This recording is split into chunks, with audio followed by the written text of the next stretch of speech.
കേരളത്തിലെ മാധ്യമങ്ങൾ തമ്മിൽ രൂക്ഷമായ ഒരു പോരാട്ടം നടക്കുകയാണ്. പ്രധാനപ്പെട്ടത് ഏഷ്യാനെറ്റ് റിപ്പോർട്ടർ ചാനലും തമ്മിലാണ്. ചന്ദ്രശേഖർ 100 കോടി ആവശ്യപ്പെട്ട് മാനനഷ്ടം കൊടുത്തെങ്കിൽ റിപ്പോർട്ടർ ചാനൽ 150 കോടിയാണ് മാനനഷ്ടം കേസ് കൊടുത്തിരിക്കുന്നത്. ഈ പോരാട്ടത്തിൽ ആര് വിജയിക്കും? ഇത് വാശിക്ക് വേണ്ടി നടക്കുന്ന ഒരു പോരാട്ടമാണ്.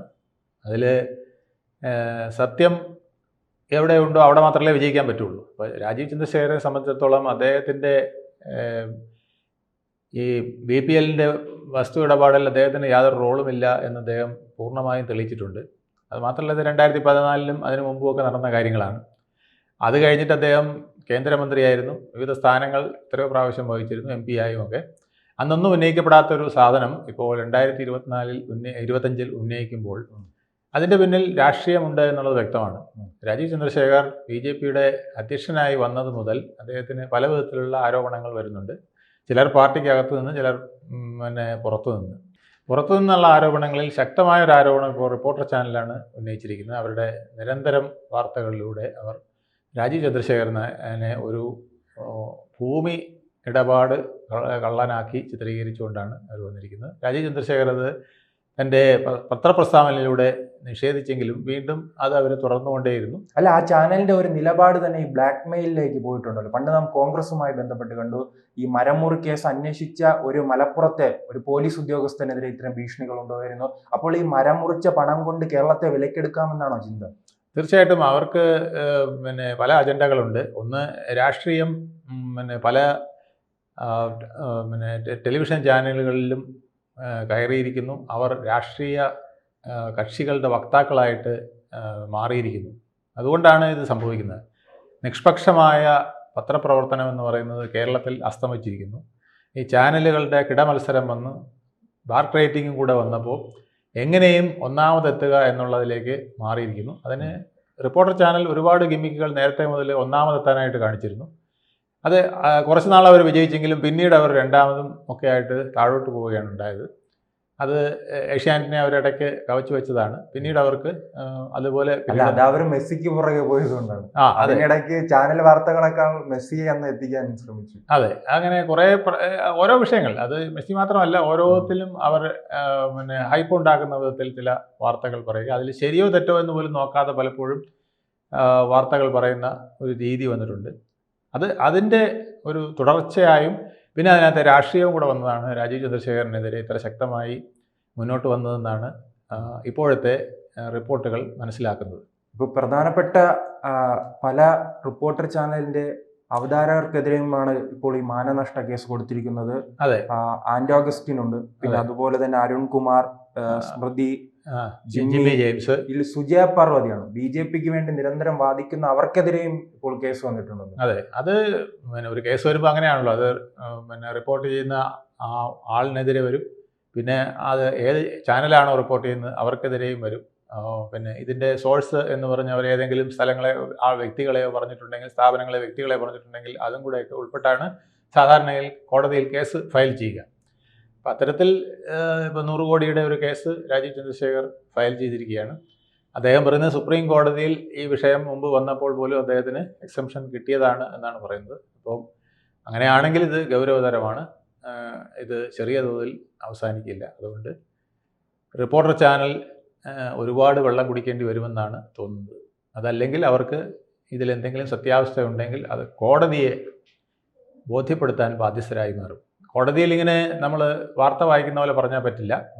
നമുക്ക് വാർത്ത വായിക്കുമ്പോൾ എന്തും പറയാം, ആരെ വേണോ വിമർശിക്കാം. നരേന്ദ്രമോദി കോടികൾ വെട്ടിയെന്ന് വാർത്തയിലിരുന്ന് നമുക്ക് പറയാം. പക്ഷേ കോടതിയിൽ ആ വിഷയം വരുമ്പോൾ നമ്മൾ ഒരു പൈസയാണെങ്കിൽ പോലും ആ ഒരു പൈസയുടെ കണക്ക് വരെ പറയണം. അതെങ്ങനെ കിട്ടി, ആര് കൊടുത്തു, എവിടുന്ന് കിട്ടി, എന്തിൻ്റെ ബേസിലാണ് ഞാനിത് പറഞ്ഞത് എന്ന് അവർ പറയേണ്ടതായി വരും.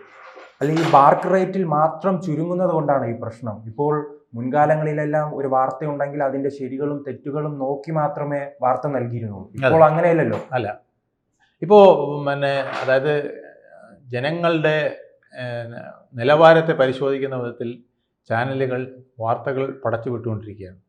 ഇക്കിളി വാർത്തകൾ, അല്ലെങ്കിൽ സെൻസേഷണൽ വാർത്തകൾ, അല്ലെങ്കിൽ ഭൂകമ്പ വാർത്തകൾ. ഇപ്പം നമ്മുടെ രാഷ്ട്രീയക്കാർ പറയൂലേ, ഹൈഡ്രജൻ ബോംബ്. അതെന്താണ് ഇത് അതുപോലെ മുതലാളിമാർക്ക് വേണ്ടി ചുരുങ്ങുന്നത് കൊണ്ടാണോ? അല്ല, ഇതിന് ജനങ്ങൾക്ക് വേണ്ടിയായിരുന്നു, ഇപ്പോൾ മുതലാളിമാർക്ക് വേണ്ടി ചുരുങ്ങിയതാണ് ഈ പ്രശ്നം. അത് മാത്രമല്ല, കേരളത്തിൽ നമുക്ക് അറിയാമല്ലോ, ഇപ്പോൾ 10-28 ചാനലുകളുണ്ട്.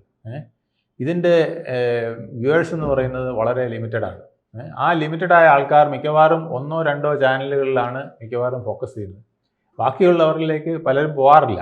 അപ്പോൾ പോകണമെങ്കിൽ അതിന് അതിസാഹസമായ ചില റിപ്പോർട്ടിംഗ് ആവശ്യമാണ്.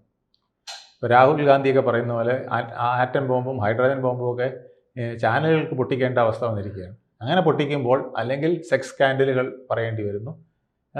അതിനാണ് ഇവർ പലപ്പോഴും ഇതിൻ്റെയൊക്കെ പുറകെ പോകുന്നത്. ഇല്ലെങ്കിൽ പിന്നെ നടികളുടെയും നടന്മാരുടെയൊക്കെ ചില കാര്യങ്ങൾ പറയുന്നു. പിന്നെ മീ ടു പരിപാടികളിലേക്ക് വരുന്നു.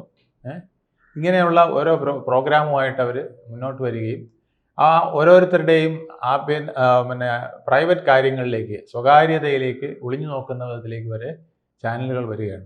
ചിലരിതിനെ കാര്യമാക്കാറില്ല, അവരങ്ങ് ഉപേക്ഷിക്കും. ചിലർ പക്ഷേ അതിനെ സീരിയസ് ആയിട്ട് എടുക്കും. രാജീവ് ചന്ദ്രശേഖർ ഇതിനെ വളരെ സീരിയസ് ആയിട്ട് എടുത്തിരിക്കുന്നു എന്നാണ് മനസ്സിലാക്കുന്നത്. അല്ല, അതാണ് ഈ മുതലാളിമാരാണല്ലോ ഇപ്പോൾ ഇറങ്ങി കളിക്കുന്നത്. അതെ, മുതലാളിമാർ തമ്മിലുള്ള മത്സരം എന്ന് പറയുന്നത് ചാനലുകൾ തമ്മിലുള്ള പോരാട്ടത്തിൻ്റെ പുറകിൽ അവരാണ് എന്നുള്ളത് കൂടെയാണ്. അപ്പോൾ ആ പോരാട്ടം കനക്കും. പ്രത്യേകിച്ച് രാഷ്ട്രീയം കൂടെ അതിനകത്ത് വന്നിരിക്കുന്ന സ്ഥിതിക്ക് അതിലേറെ കനക്കും. അപ്പോൾ ഇതൊരു ഇലക്ഷൻ വരികയാണ്, 2 തെരഞ്ഞെടുപ്പ് വരുന്നു.